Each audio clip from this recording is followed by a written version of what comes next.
Assalamualaikum warahmatullahi wabarakatuh. Perkenalkan, nama saya Alfikri Hidayah dengan NIM 19020006. Pada video ini saya akan menjelaskan atau mempresentasikan jaringan saraf tiruan metode perseptron, yang mana di sini akan menguji fungsi logika OR. Nah, sebelum kita masuk ke fungsi logika OR, kita ketahui bahwa logika OR itu jika dia 0 dan 0, maka hasilnya juga 0. Selain dari itu, maka hasilnya adalah 1. Seperti misalkan inputnya 1 dan input keduanya 1, maka hasilnya juga 1. Jika salah satunya 1, maka juga outputnya adalah 1. Karena di sini kita menggunakan input dan output biner, maka 0-nya kita gantikan dengan min 1. Seperti ini. Maaf, maksud saya jika tadi input dan outputnya bipolar, maka 0-nya kita gantikan dengan min 1. Nah, di sini targetnya tadi, karena x1 x2-nya 1, maka outputnya 1. Dan di sini ada yang 1 juga, maka 1, kemudian 1. Dan data keempat itu min 1, min 1, maka hasilnya juga min 1. Kita isikan juga ke iterasi kedua. Nah, langsung saja kita ke proses pelatihan untuk iterasi ke-1.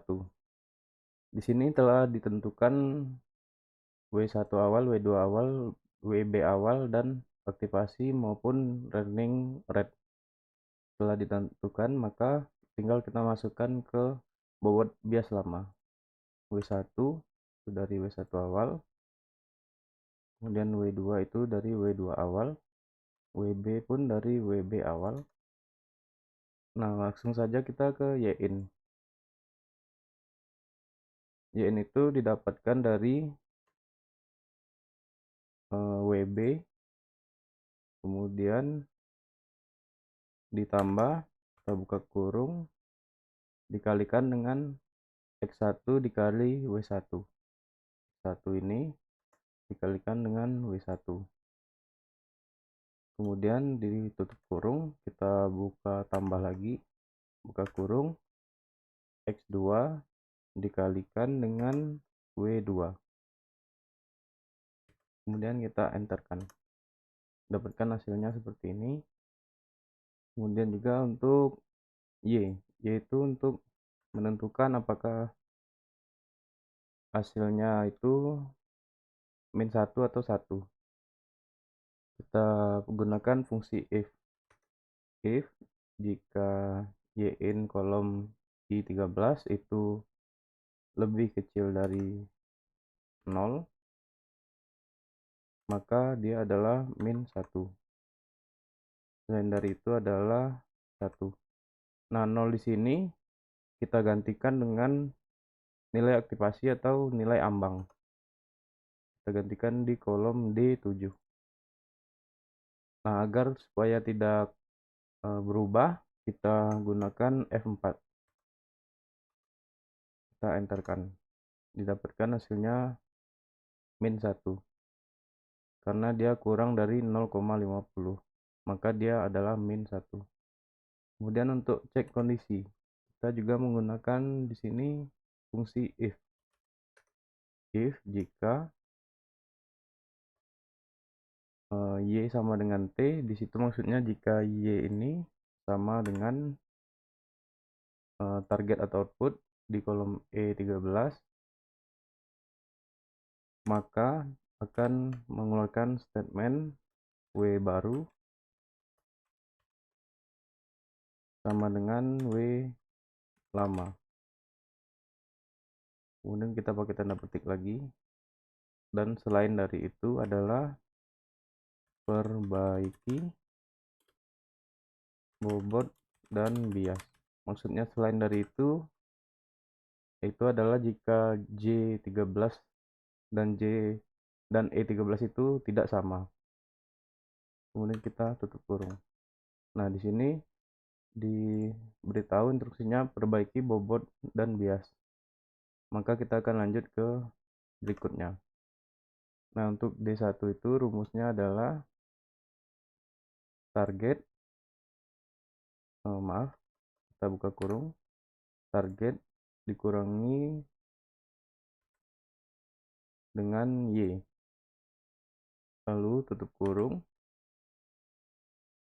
dan dikalikan X1 dikalikan dengan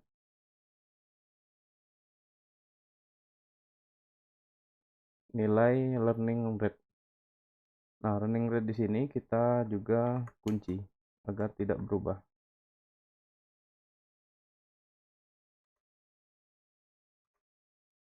Kemudian kita enter.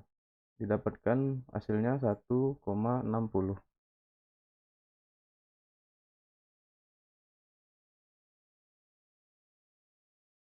Kemudian kita lanjut ke DW2.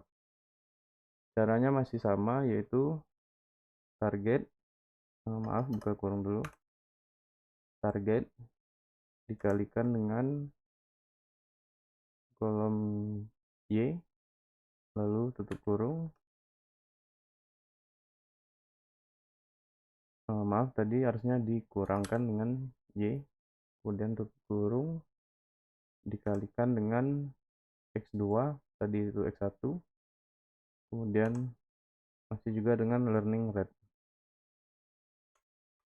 Kita lock juga karena hasilnya seperti ini. Maaf,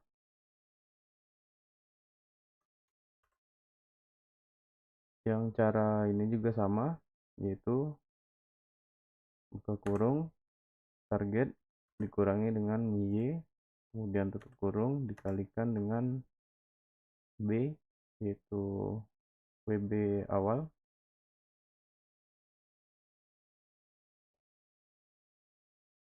kemudian maaf, kemudian dikalikan dengan learning rate.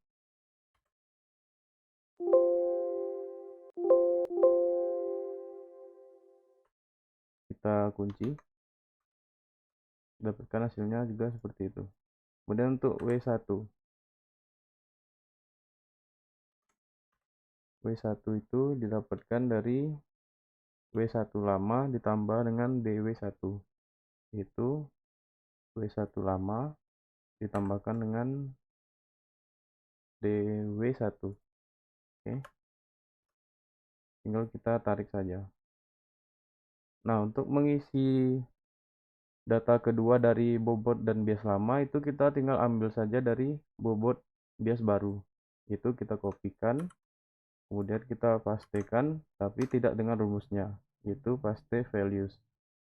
Nah, didapatkan hasilnya seperti ini. Nah, untuk langkah yang selanjutnya ini tinggal kita tarik saja ke bawah untuk mempermudah. Nah, di sini kita diberi instruksi untuk meneruskan, yaitu dengan cara seperti tadi, kita kopikan bobot bias baru data kedua, kita masukkan ke bobot bias lama data ketiga. Juga paste values, tinggal tarik juga seperti yang tadi. Nah, juga masih dengan cara yang sama, kita tarik lagi. Kita paste values. Terakhir kita tarik ke bawah. Nah, di sini kita telah mendapatkan di iterasi ke-1. Karena di iterasi ke-1 ini Y-nya tidak sama dengan target output data ke-1. Yang mana data atau target output data ke-1 itu 1, sedangkan di sini Y-nya adalah -1. Maka kita harus melanjutkan ke iterasi kedua untuk menyamakan Y-nya, maksudnya Y data ke-1 dan target output data ke-1. Dengan cara kita lanjutkan untuk mempermudahnya, kita kopikan saja semuanya ini, kemudian kita pastikan.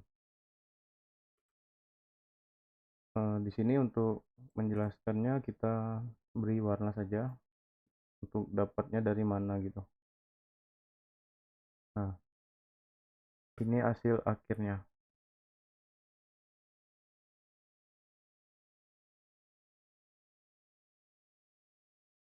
Nah, untuk melanjutkan ke iterasi kedua, kita akan mengopikan atau paste values juga dari bobot dan bias baru atau bobot akhir dari iterasi pertama, yaitu yang warna biru ini.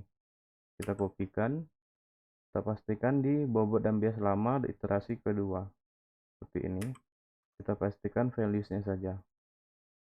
Nah, kita buat warna yang sama supaya mudah dipahami. Nah, sama seperti iterasi pertama tadi, kita ambil bobot dan bias baru data ke 1, kita pastikan ke bobot bias lama data ke 2. Kita pastikan. Nah, masih terus kita berlanjut sampai ke paling bawah. Data kedua bobot bias barunya kita masukkan ke bobot bias lama data ke 3. Terusnya,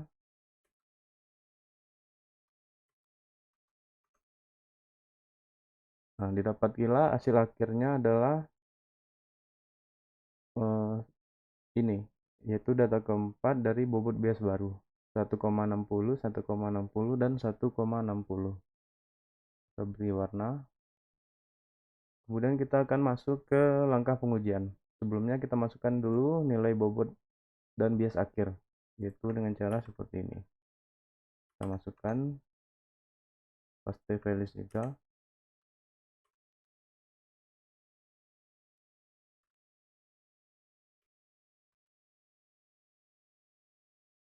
Nah, untuk mengisi proses pengujian data pelatihan, kita masukkan itu bobot dan bias baru, yaitu W1, W2, dan WB. Yaitu didapatkan dari sini juga. Kita masukkan juga paste values. Nah, karena ini bobot dan bias baru akhir, maka tinggal kita tarik saja ke bawah untuk data semuanya.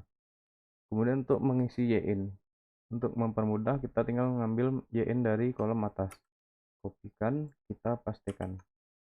Kemudian tinggal kita tarik ke bawah. Nah, untuk y-nya juga untuk memudahkan kita tinggal kopikan. Kita pastikan. Nah, untuk y tadi seperti yang kita ketahui, jika kolom yin-nya kurang dari aktivasi atau nilai ambang, maka hasilnya adalah -1. Jika lebih dari nilai aktivasi atau nilai ambang, maka hasilnya adalah 1.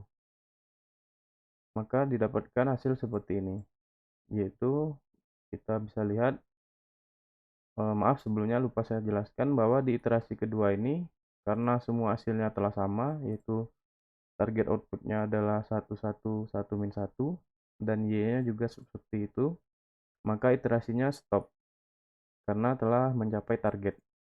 Nah, fungsi dari proses pengujian ini adalah merumuskan hasil dari iterasi kedua, yaitu didapatkan hasilnya seperti ini. Target outputnya telah sama seperti Y, maka di sini kita berkesimpulan JST mampu mempresentasikan fungsi logika OR bipolar dengan dua iterasi, yaitu dengan variabel W dan B awalnya 0 dan ambang atau learning rate-nya adalah 0,8 dan aktivasinya adalah 0,5. Itulah mungkin kesimpulan dari fungsi logika OR. Mohon maaf jika ada kekurangan. Wassalamualaikum warahmatullahi wabarakatuh.